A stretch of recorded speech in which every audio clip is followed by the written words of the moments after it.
شفا دینے والے کے پاس ہے، کیا ہوا ان کے پاس نہیں؟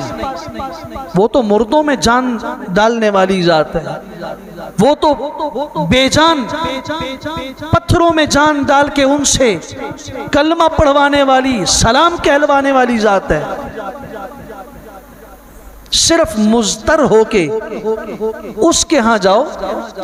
آج جب ہمارے حالات سخت ہو جائیں تو کسی کے پاس جا کے ہم کہتے ہیں بس جی تو ساتھ ہی ایک اعتماد ہے۔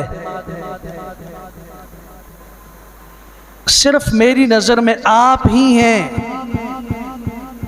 ماتبل سکھ نخکاری، بس یوتی میں آپ کے دروازے پہ آ گیا۔ کیوں یہ اپنے اللہ کے لیے نہیں کہتے کہ اللہ آپ کے سوائے میں میرا کوئی نہیں ہے، آپ کے بغیر میرا کوئی نہیں ہے؟